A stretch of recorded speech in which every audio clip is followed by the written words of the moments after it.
أعوذ بالله من الشيطان الرجيم. بسم الله الرحمن الرحيم. طه ما أنزلنا عليك القرآن لتشقى. صدق اللہ العظیم. عزیز ساتھیوں، دوستوں، بزرگوں، ماؤں، بہنوں، بچوں، السلام علیکم ورحمۃ اللہ وبرکاتہ. میں نے ابھی آپ کے سامنے سورہ طٰہٰ کی 2 آیت تلاوت فرمائی. انشاءاللہ آج ہم سورہ طٰہٰ کا پہلے رکوع کا حاصل مطالعہ آپ کے سامنے رکھنے کی کوشش کریں گے. سورہ طٰہٰ یہ مکی صورت ہے. یہ اس دور کی صورت ہے جس وقت اللہ کے رسول صلی اللہ علیہ وسلم نے مکے میں جو ظلم و ستم ہو رہا تھا، جو مشرکین مکہ جو مسلمانوں پہ ظلم ڈھا رہے تھے، تو اللہ کے رسول صلی اللہ علیہ وسلم نے حکم دیا کہ آپ حبشہ کو ہجرت کرے. تو یہ یا تو ہجرت ہو چکی تھی یا لوگ ہجرت کر رہے تھے. اس زمانے کی صورت ہے، کیونکہ یہ وہی صورت ہے جب حضرت عمر رضی اللہ تعالیٰ عنہ کی بہن فاطمہ گھر میں تلاوت کر رہی تھی، تو جس کو سن کر حضرت عمر رضی اللہ تعالیٰ عنہ نے ایمان قبول کیا تھا. تو اس پس منظر کو ذہن میں رکھیے کہ یہ حبشہ کے ہجرت کے وقت یا ہجرت کے بعد نازل ہونے والی صورتوں میں سے ہے. اب ہم اس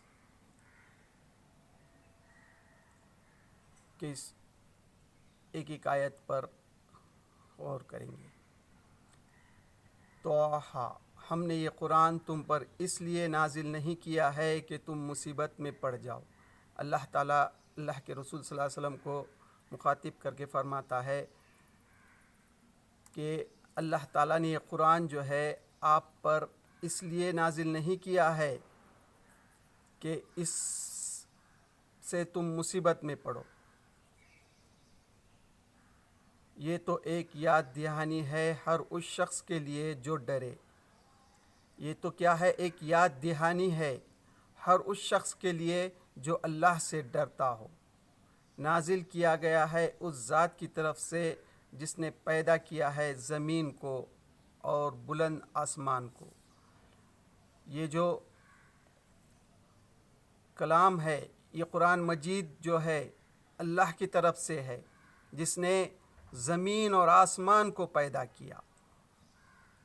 زمین، آسمان اور اس کے درمیان میں جو کچھ ہے، کائنات کی ذرے ذرے کو اس نے پیدا کیا، اس کے طرف سے ہے.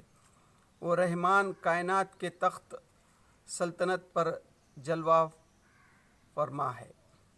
یعنی اللہ تعالیٰ جو ہے یہ کائنات کو بنا کر یوں ہی نہیں چھوڑا، بلکہ کائنات کی سلطنت سنبھال رہا ہے.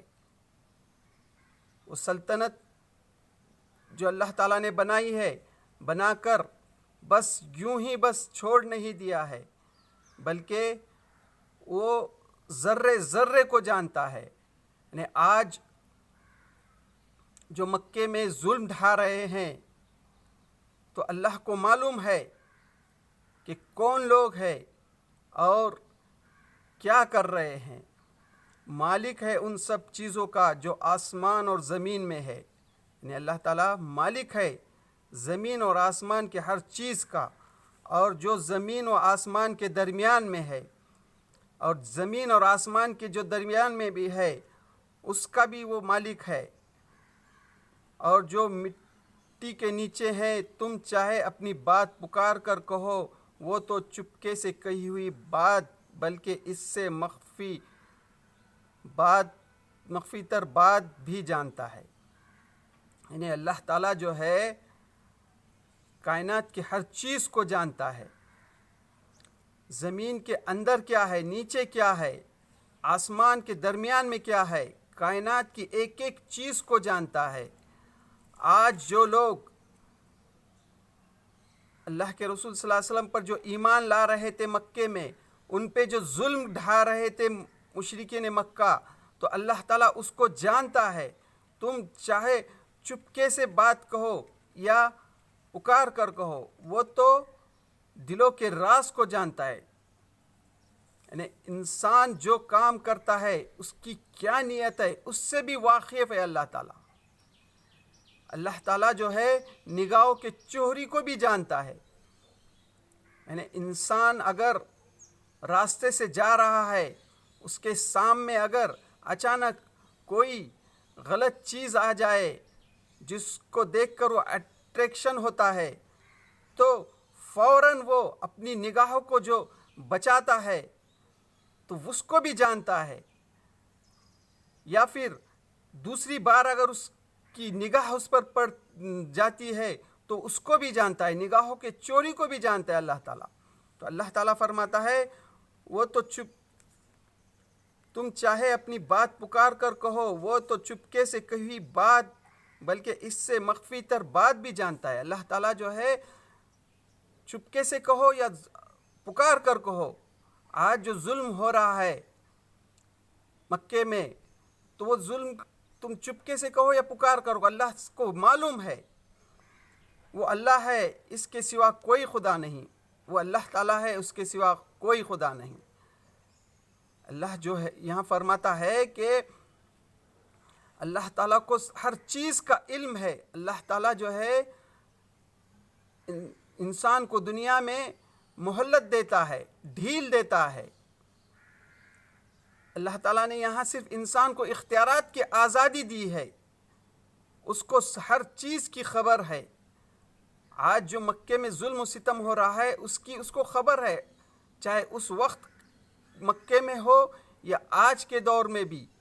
آج بھی جہاں کہیں بھی دنیا میں ظلم و ستم ہو رہا ہے، اللہ تعالیٰ اس کو جانتا ہے. اس کے لیے بہترین نام ہے، اللہ کے لیے بہترین نام ہے. اور تمہیں کچھ موسیٰ کی خبر بھی پہنچی ہے. اللہ تعالیٰ جو ہے یہاں اب اپنے نبی کو سوال کرتا ہے. اب اللہ تعالیٰ جو ہے یعنی اس وقت جو ہے مکے میں جو ظلم و ستم ہو رہا تھا، تو اللہ تعالیٰ موسیٰ علیہ السلام کا واقعہ یہاں بیان کرتا ہے.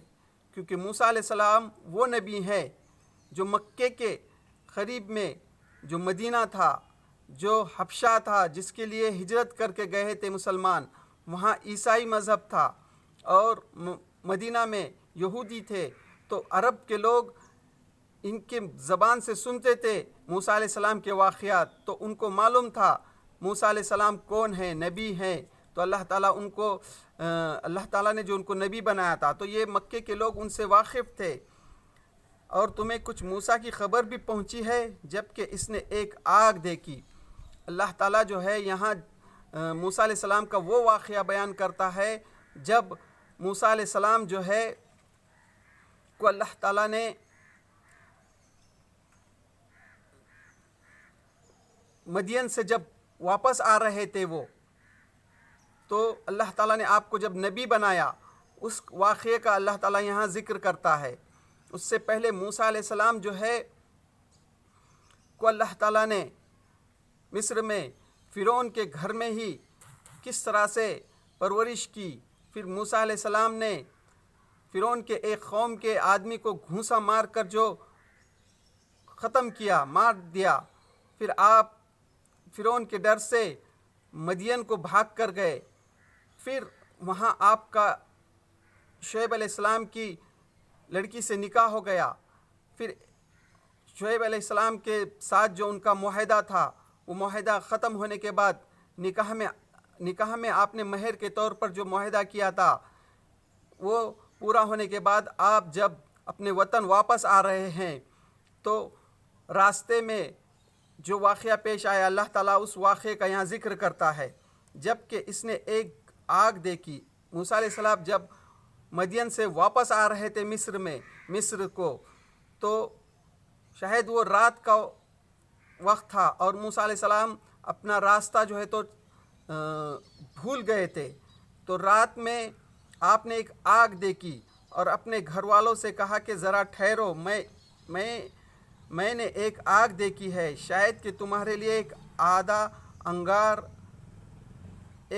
انگار لے آؤں، یا اس آگ پر مجھے راستے کے متعلق کوئی رہنمائی مل جائے۔ موسیٰ علیہ السلام اپنے اہلیہ سے کہتے ہیں کہ ذرا ٹھہرو، میں نے آگ دیکھی ہے، میں تمہارے لیے وہاں سے کوئی آگ کا انگارہ لاؤں۔ اور رات کا وقت تھا اور سردی بھی تھی، تو موسیٰ علیہ السلام کہتے ہیں شاید میں وہاں سے کچھ آگ لاؤں یا راستے کے متعلق کوئی مجھے معلومات مل جائے کہ راستہ مصر کے جانے کے لیے۔ تو اپنے اہلیہ سے کہتے ہیں کہ ذرا ٹھہرو، وہاں پہنچا تو پکارا گیا، اے موسیٰ، میں ہی تیرا رب ہوں۔ جب موسیٰ علیہ السلام وہاں پر پہنچے تو اللہ تعالیٰ نے آپ کو پکارا، وہاں پہنچے تو پکارا گیا، اے موسیٰ، میں ہی تیرا رب ہوں۔ آواز دی اللہ تعالیٰ نے کہ اے موسیٰ، میں ہی تیرا رب ہوں، جوتیاں اتار دے۔ موسیٰ علیہ السلام کو کہا کہ تمہارے پیر میں جو جوتیاں ہیں اس کو اتار دے، تو وادی مقدس طوا میں ہے۔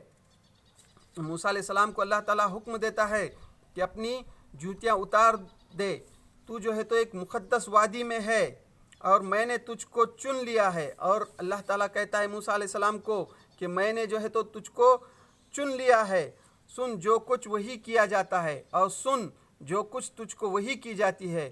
میں ہی اللہ ہوں، میں ہی اللہ ہوں، میرے سوا کوئی خدا نہیں، میرے سوا جو ہے کوئی خدا نہیں ہے، پس تو میری بندگی کر، پس تو کیا کر، اللہ کی بندگی کر اور میری یاد کے لیے نماز قائم کر۔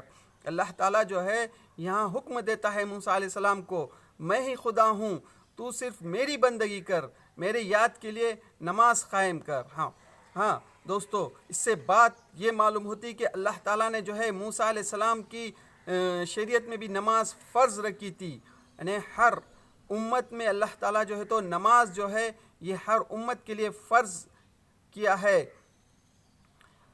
قیامت کی گھڑی ضرور آنے والی ہے، پھر اللہ تعالیٰ نماز کے بعد قیامت کا ذکر کرتا ہے کہ قیامت کی گھڑی جو ہے تو ضرور آنے والی ہے، میں اس کا وقت مخفی رکھنا چاہتا ہوں، میں جو ہے تو اس کا وقت جو ہے تو مخفی رکھنا چاہتا ہوں، تاکہ ہر متنفس اپنی صحیح کے مطابق بدلہ پائے۔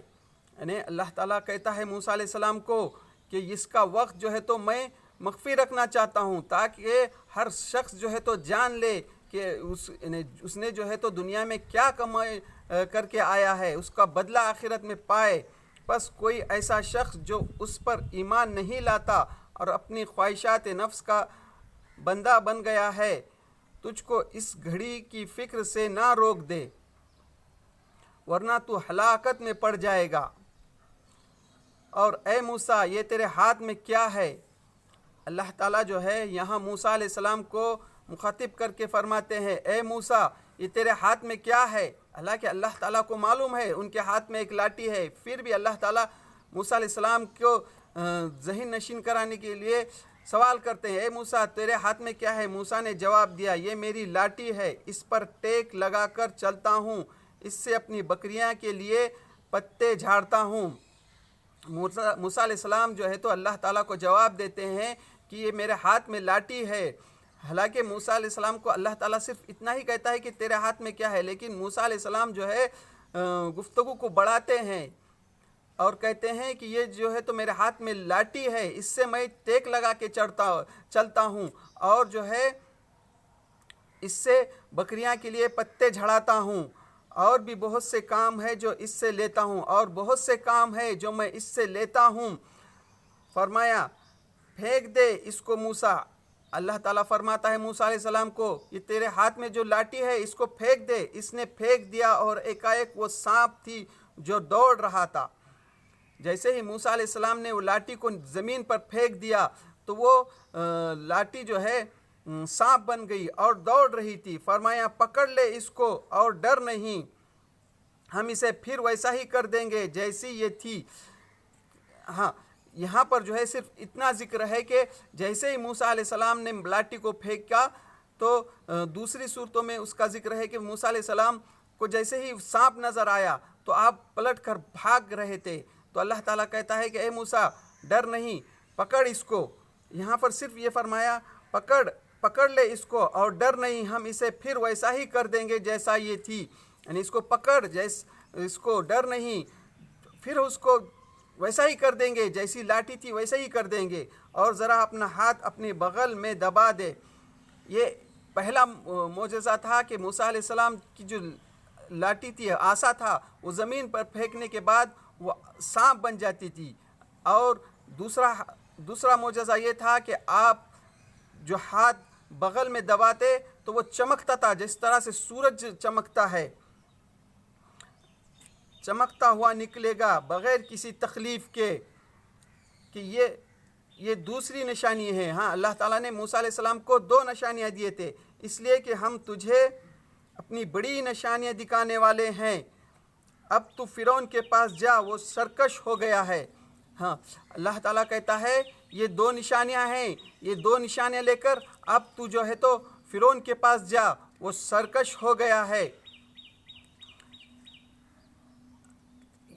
یہ تھا پہلے رکوع کا حاصل مطالعہ، جس میں اللہ تعالیٰ جو ہے اپنے نبی کو جو ہے یہاں پر فرما رہا ہے کہ آج جو یہ مکے میں ظلم ڈھا رہے ہیں یہ کوئی نئی بات نہیں ہے. اس سے پہلے بھی دنیا میں جو نبی آئے ان کی قوم نے یہی رویہ اختیار کیا ہے. تو یہاں پر اللہ تعالیٰ جو ہے سورہ طٰہٰ میں موسیٰ علیہ السلام کا واقعہ بیان کر رہا ہے. اللہ تعالیٰ نے جو ہے موسیٰ علیہ السلام کو جو 2 معجزے دیے تھے، وہ 2 معجزے لے کر موسیٰ علیہ السلام جو ہے فرعون کے دربار میں جاتے ہیں. تو انشاءاللہ اس کے آگے کا واقعہ ہم اس کے آگے کی ویڈیو میں لائیں گے. تو اللہ سے دعا اللہ تعالیٰ ہمیں قرآن مجید کی تعلیمات کو جو سمجھنے کی کوشش کر رہے، اللہ اس کی صحیح سمجھ نصیب عطا فرما، اور اس میں سمجھنے میں ہم کو جہاں بھی کوتاہی غلطی ہو اس کو معاف کر دے اور اس کو سمجھ کر عمل کرنے کی توفیق دے. وآخر دعوانا ان الحمد للہ رب العالمین.